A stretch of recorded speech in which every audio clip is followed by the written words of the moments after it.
Valeu, galera. Boa tarde. Muito obrigado aí. Um pouquinho nervoso, mas vamos lá. Hoje eu vim aqui falar sobre Docker, né? Acho que é o queridinho de todos, né? Tudo começa pelo Docker, né? O caminho de todo mundo, Kubernetes, todo mundo é o Docker, né? Todo mundo conhece. E vou iniciar aqui me apresentando. Primeiramente, o Docker é a ferramenta mais amada na pesquisa de desenvolvedores. De 2022, o Stack Overflow. Todo mundo pesquisa no Stack Overflow para achar alguma coisa de desenvolvimento, né? Então, todo mundo conhece. Esse sou eu. Isso aqui é a foto quando eu trabalhava de garçom. Atualmente sou formado em análise de desenvolvimento de sistema e estou aí cursando engenharia de software aí para virar um bom desenvolvedor, né? Quem sabe é impossível. Esse aqui é meu LinkedIn e quem quiser também me seguir no Twitter _ Brandinho1, tá? Pode seguir lá, pessoal, e postar foto lá que eu vou me amarrar. Atualmente, temos 18 milhões de desenvolvedores, mais 7 milhões de aplicações e mais de 17 milhões de downloads mensais de imagens, né? É muita coisa, né? Então, todo momento está lá, todo mundo fazendo download de imagens lá, né? Então, vamos direto, né? Vamos navegar nas funções do Docker. Atualmente, nós temos o Engine, né? Que é o software base da solução responsável pelo container. Ele cria comando, essas coisas assim, etc. E temos o Compose, né? Que todo mundo vai de olho no Compose, né? Porque criamos um arquivo como se fosse uma lista de compras, com várias tarefas a serem executadas, uma depois da outra, dependendo, podendo executar múltiplos containers. E tem uma machine, que é a possibilidade de criar todo o ambiente virtual em nuvem, máquinas físicas, e o pessoal utiliza muito o Docker Swarm, né? Aqui não vou abordar a questão da instalação do Docker, né? Que eu acredito que demora um pouco mais e tem lá na documentação do Docker lá, não é complicado fazer a instalação do Docker, tá? Existe muita dúvida sobre imagem container, né? A imagem é a abstração da nossa infraestrutura. O Docker lê a imagem e, a partir da leitura da imagem, ele gera um container. Então, logo, nunca temos uma imagem em execução, tá, gente? Tem muito essa dúvida que o pessoal fala, não, bota essa imagem para executar. Não, não é bem isso. Tá? A gente vai executar uma imagem sim, mas vai gerar um container. Como a imagem do Docker é criada, ela pode ser instanciada no container e em qualquer ambiente, Linux, Windows, e aí vem aquela questão, né, que o pessoal fala, na minha máquina roda. Então, o Docker veio para acabar com isso, né? Porque antigamente nós tínhamos muito esse problema, né? Que falava, roda nesse ambiente, aí não roda nenhum, roda no outro. E o Docker foi o cara principal que abriu a porta para acabar com isso, né? Logo depois, tem o mesmo cenário de produção, isso aí que eu falei, né? A imagem vai estar no seu código, já compilado, para executar o necessário.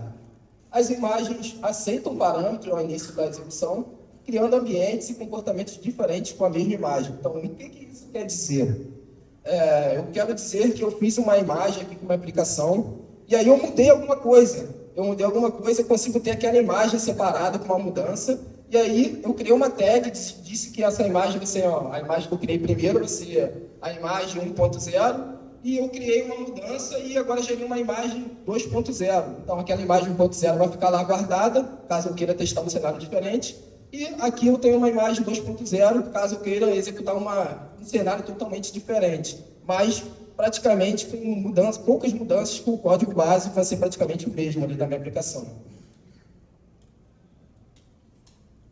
E para gerar uma imagem, a gente vai criar um Dockerfile, né? O Dockerfile terá uma imagem base do repositório do Docker Hub. O Docker Hub é um repositório onde o Docker guarda imagens oficiais e não oficiais.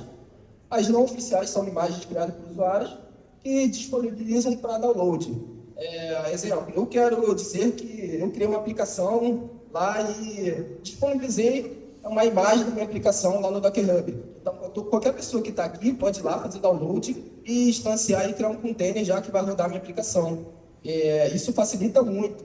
É claro que tem isso o público, né, em geral, mas tem empresas que utilizam de forma privada.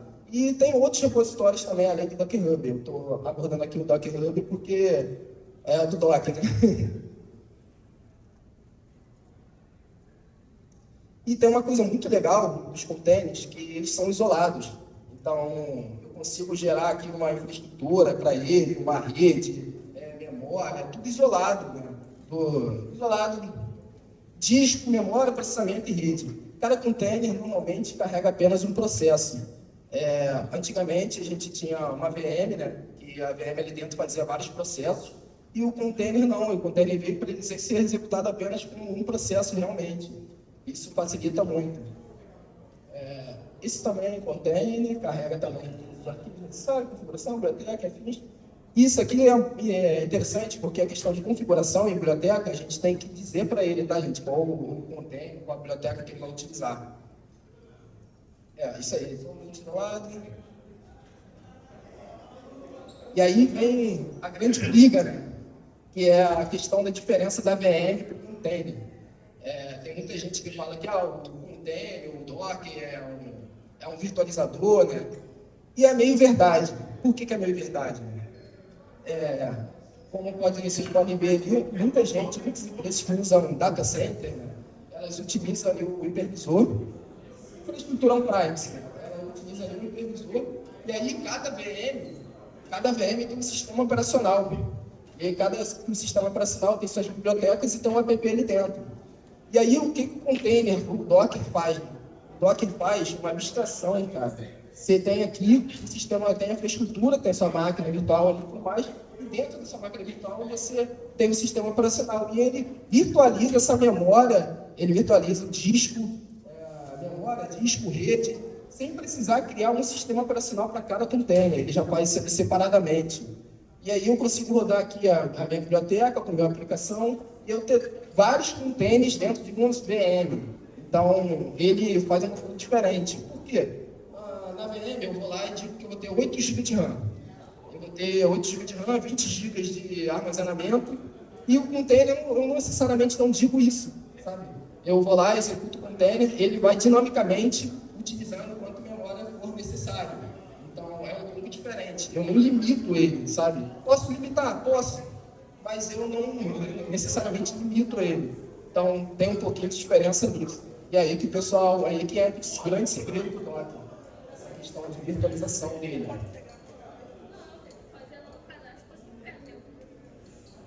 No Docker temos algumas funcionalidades para a aplicação, como mapeamento de portas, por exemplo. Só um segundinho para sobre o mapa aqui.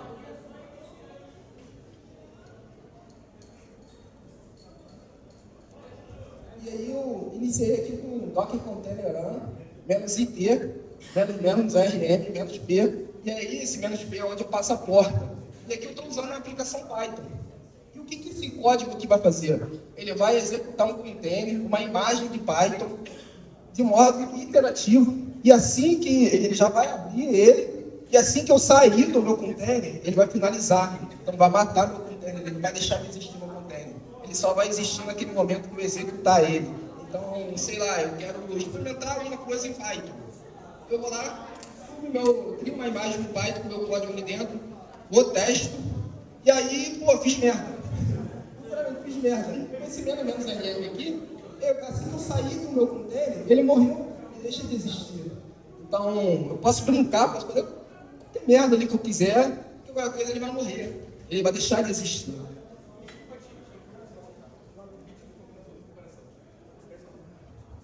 Pessoal, a gente precisou trocar as salas, tá? Aqui vai ser de iniciante e a outra vai ser de avançado, tá? Se alguém veio errado, peço para voltar, tá bom? Obrigado. Então, vou continuando.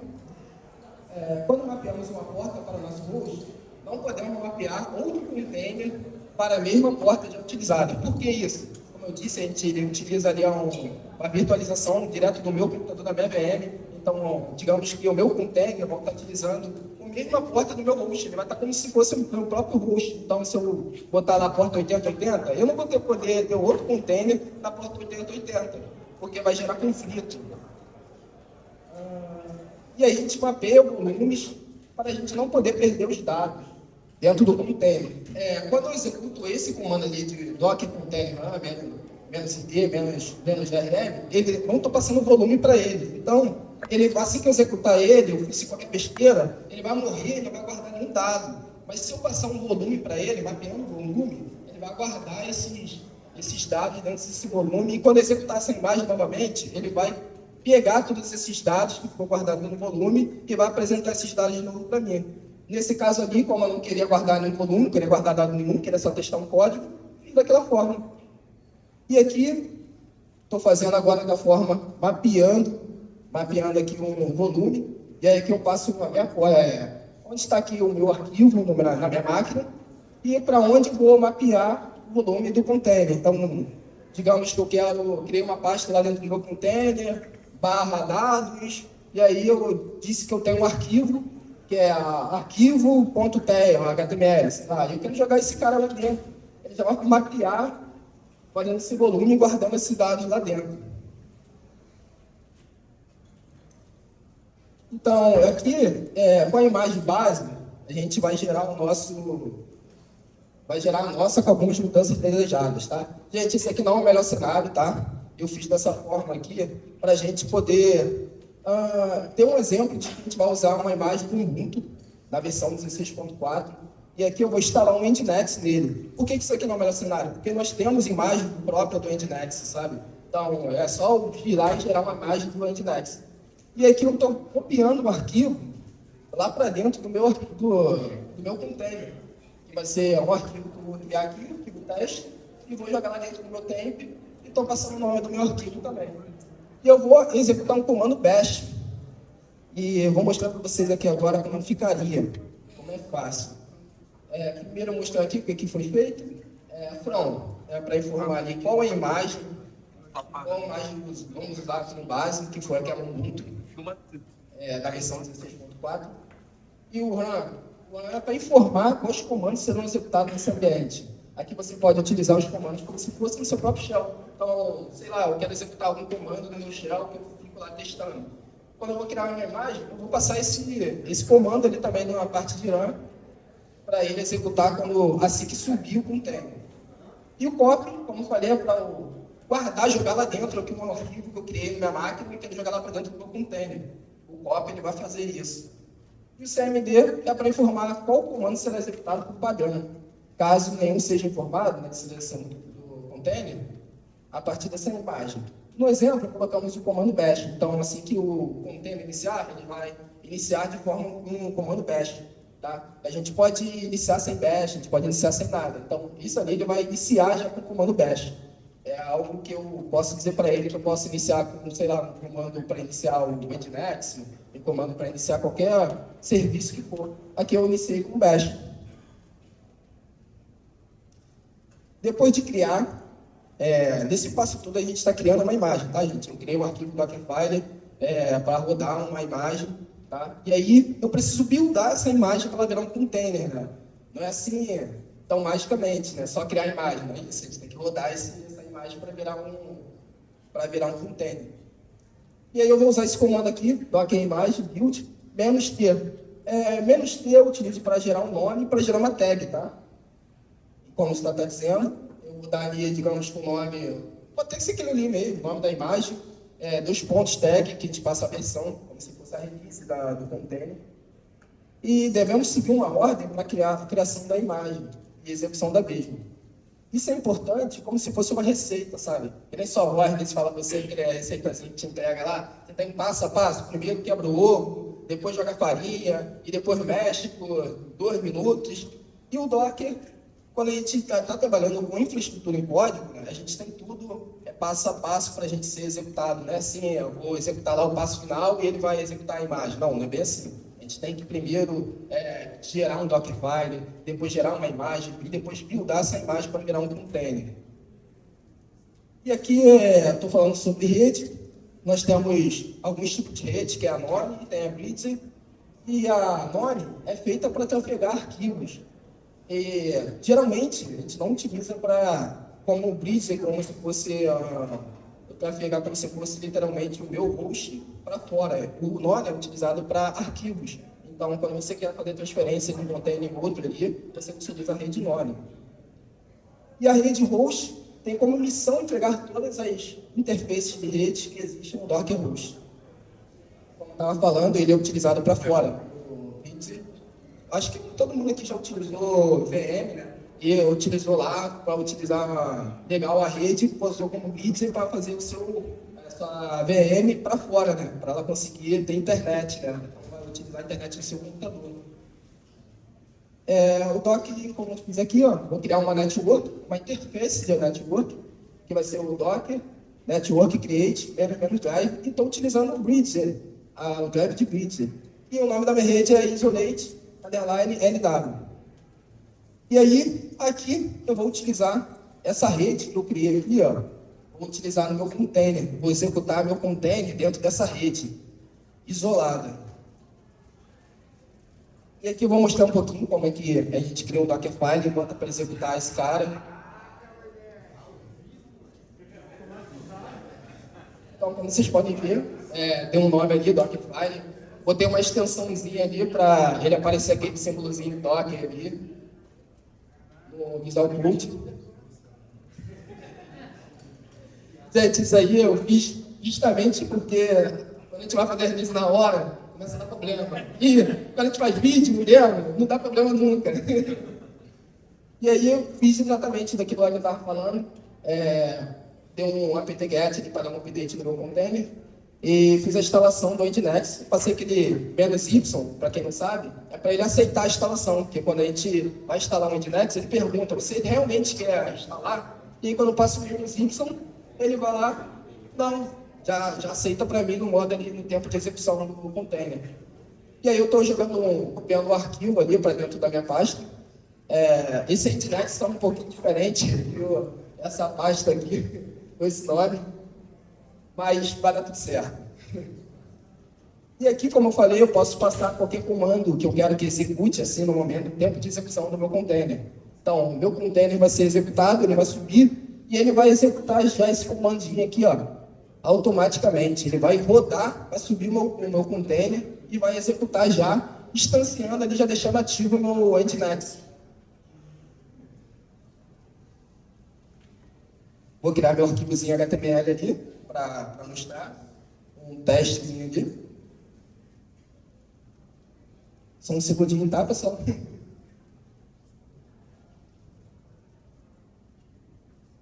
Dê uma moral pro DevOps Day, né? Claro. Botei ali, ó. Olá, DevOps Day. E agora eu vou executar o meu Dockerfile e vou gerar uma imagem. Primeiro eu vou criar network.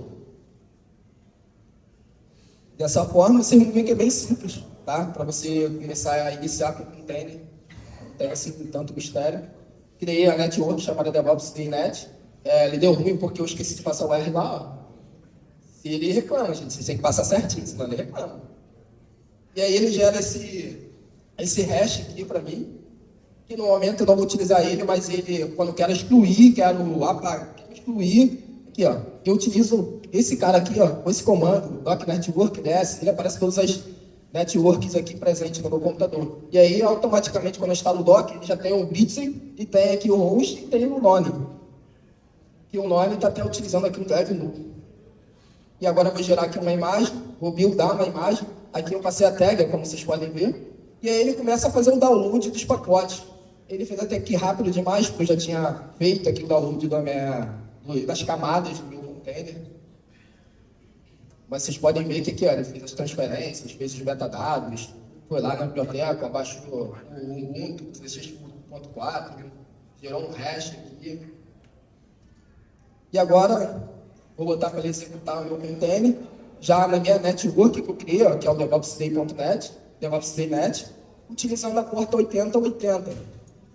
Essa porta 8080 vai ser do meu host, e a porta que vai estar sendo utilizada dentro do meu container é a porta 80.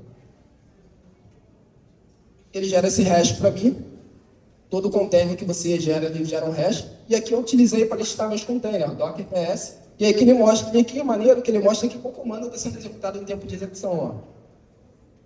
E aqui, para não demorar tanto, eu nem abri aqui o navegador, fiz um CERN aqui para mostrar o comando para vocês para mostrar o arquivo HTML lá do meu Nginx, da minha tela principal do meu Nginx. Quem não conhece, ele vai lá e pega o primeiro arquivo em index que está naquela página, tá? Vocês podem ver no meu localhost. E aqui, ó, ele almoçou 200 ok, e aqui vem meu arquivo, ó. Meu arquivozinho. E aí tem aquela explicação que eu tinha falado, -id, essa opção é usada para interagir com o terminal interativo no container. -d é utilizado para executar o container em segundo plano. Como eu falei apenas que eu queria utilizar o -it, -rm, esse tem a forma -id que ele vai ficar executado no segundo plano. E temos aqui o network, que eu dei uma explicada, e o rm. Vou pular essa parte que eu já expliquei. E temos aqui os comandos do Docker.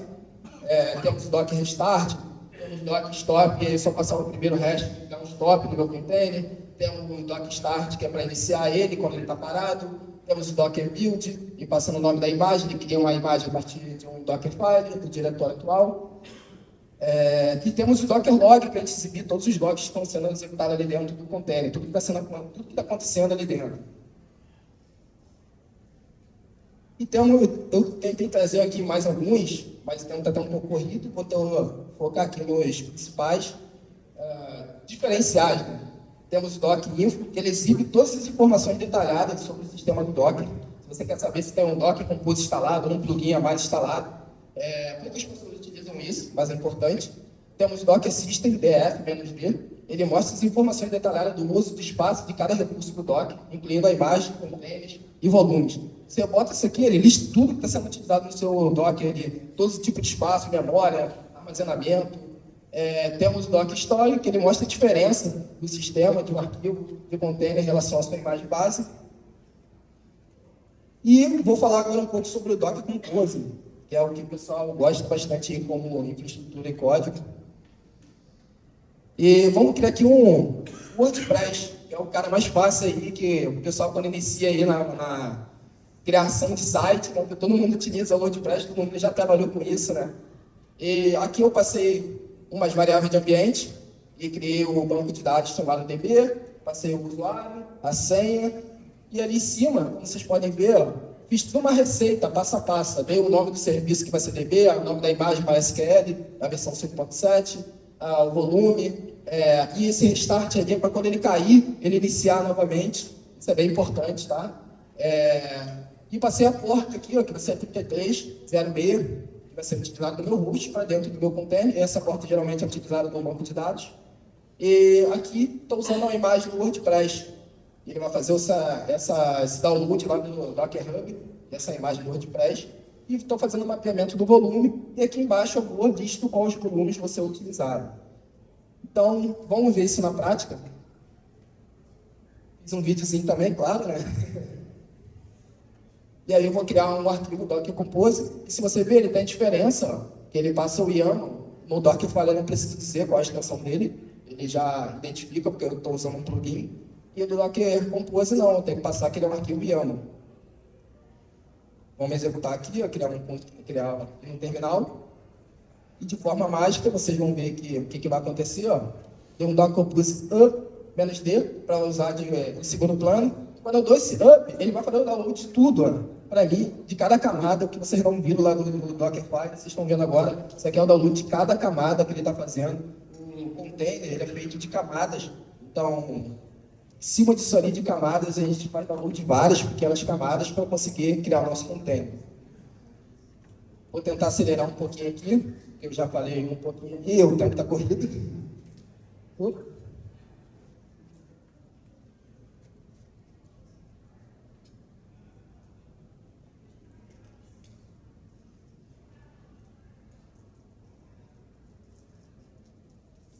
Perdi, gente, rapidinho.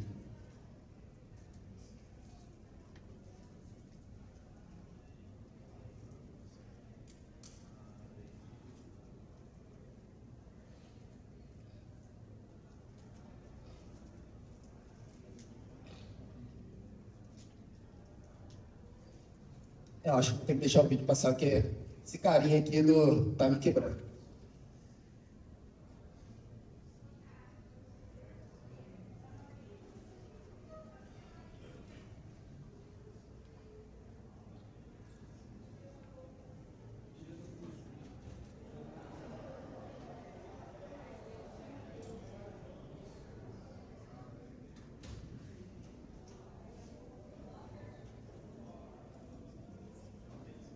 Pronto. Aí aqui ele criou.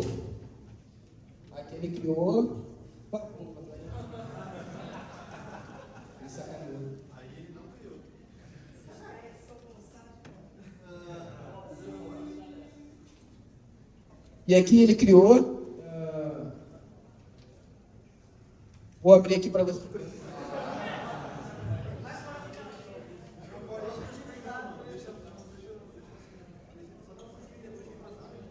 E aqui ele já criou, vocês verem, o ACC ele é a página ali, é 8080. Estou configurando o meu WordPress. Vou passar aqui, ó, DevOps Day 2023, nome do usuário. E aí ele gera uma senha aqui, o WordPress, para quem utilizou já o WordPress, tá ligado como é. Estou criando aqui um e-mail de forma simples, como vocês podem ver.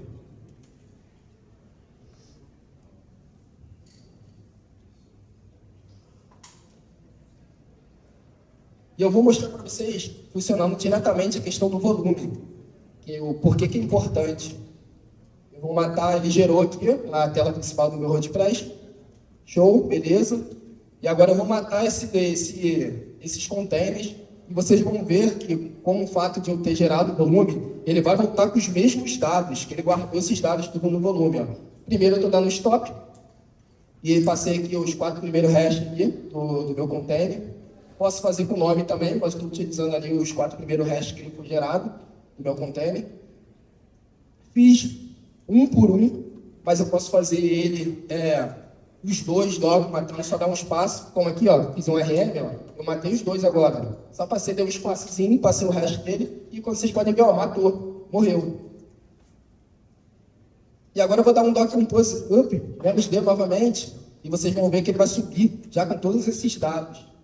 De forma mágica, ó. Ele já deu start, não precisou baixar a camada. Vou dar um F5, ó. Ele atualizou e apareceu a notificaçãozinha para mim lá de atualização, ó. Eu matei ele e já voltou com todos os meus dados. De forma mágica. Agora posso voltar aqui a abrir. E aí, alguns comandos básicos do Doc Compose. Tudo começa com Doc Compose up-d. Verificar se deu tudo certo, que é importante, né? A gente dá um Doc Compose PS, ele lista todos os containers que foi criado ali naquela receitazinha que a gente falou. E para parar ou pausar, eu dou um Doc Compose, pause e passo o hash, tá? Eu não preciso passar o hash inteiro, posso passar os 4 primeiros. Claro, se esses 4 primeiros não forem iguais a outros containers que estão ali. E o stop faz a mesma função. E para apagar, eu dou um Doc Compose RM ou o kill e o ID do container, como eu estava falando, né? Os 4 primeiros ali, ou os 2 primeiros, se eles forem diferentes, ou o próprio nome, tá? E aí eu tenho aqui alguns comandos para você limpar, que isso aqui facilita muito a nossa vida. Podemos dar um doc stop, e aí eu faço uma concatenação ali de comandos. Eu passo o cifrão aqui no chão, e dou o Doc Compose PS aqui, e aí ele vai listar para mim todos e vão parar todos. Isso aqui facilita muito a nossa vida. E aí, ó, como eu estou dizendo, -A, ele lista todos os containers, e o -Q, ele retorna apenas o ID dos containers. Facilita muito a nossa vida, tá, gente? Só que para não precisar ficar fazendo aquele passo que eu falei, ficar em um stop. E tem aqui o Doc Compose System Promise, -A, menos volume, -AL. Isso aqui limpa todo o meu container. Todo o meu doc, quer dizer. Tudo que eu criei no meu docker lá, todo esse tipo de sujeira, ele vai e limpa para mim. Pô, fiquei cansado. Fiquei cansado do meu docker, quero limpar meu computador, quero limpar meu docker todo. Usa esse comando, ele limpa tudo. E aí, eu tenho alguns comandos aqui do Compose. E o Compose eu consigo fazer escalabilidade de serviço, tá, gente? Vou só passar ali, ó, bscale, o serviço, o nome dele, e quantas versões eu quero gerar. Eu só quero gerar 5 containers do mesmo cara ali, ele vai fazer isso para mim. É como se fosse tipo um Swarm, como se fosse um Kubernetes, claro. Kubernetes é uma coisa muito mais avançada, né? Óbvio, né? Faz dinamicamente. Isso aqui foi o início para que hoje a gente tenha o Kubernetes, tenha essas coisas todas. Então, tudo começou aí, escalabilidade nesse ponto. E aí eu tenho aqui o top, ele mostra os processamentos também. Para quem utiliza Linux, sabe que se a gente instalar um plugin lá do top, a gente utiliza o top e ele aparece, lista todos os processos que tem no nosso Linux. Com o Compose também acontece isso. E aqui, então, eu paro e removo todos os serviços de rede e definidos no arquivo YAML. Logs, -f, ele exibe todos os logs em tempo real de um serviço. Só passar o nome dele, do Compose que eu estou utilizando. RM, ele remove todos os containers, redes e volumes que não estão sendo em uso. E o config, ele verifica o arquivo do Docker Compose YAML está corretamente formatado e saudável. Isso aqui, ó, poucas pessoas sabem, tá? Isso aqui eu consigo verificar se ele está rodando, se o arquivo que eu fiz YAML está rodando certinho. E é isso, pessoal. Muito obrigado e até a próxima. Quando você aprendeu Docker, qual foi a parte mais difícil assim, para você falar? Nossa, isso aqui eu fiquei minha questão. Foi a diferença da virtualização e a infraestrutura em código. Eu sou desenvolvedor hoje, mas, pelo que parece, tem uma diferença você tratar a infraestrutura, né? Aprender essa questão de rede. Então, eu acho que todo desenvolvedor hoje precisa saber de rede. E o que eu tive dificuldade foi a questão de rede. Então, pessoal, desenvolvedor não é só escrever código, tem que aprender rede também. Uma pergunta, porque atualmente eu sou estudante de redes, né? Eu estou estudante de CNA. Cara, eu gostaria de saber em que ponto a gente deixa de usar o localhost e começa a usar, por exemplo, uma porta de rede de uma AWS, por exemplo. Né? Como a gente faz para instanciar isso na rede, por exemplo?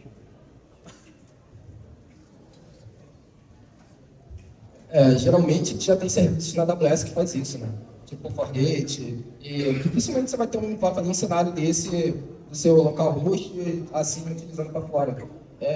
Hoje, onde eu estou trabalhando, a gente está implementando Docker, tudo é um Prime, onde eu trabalho, e aí eu tive um processo trabalhoso, que foi, eu tive que subir uma Nginx de container, subir a aplicação abaixo, configurar essa Nginx, configurar o domínio, configurar o certificado SSL. Então, eu acho que esse cenário, tipo, pode ser que você use, sabe? Pode ser, mas tem serviços que você, no própria nuvem, que você não precisa ter esse trabalho todo. Você só dá uns cliques e ele já faz isso para você. Valeu? Respondido? Muito obrigado. Salve de palmas.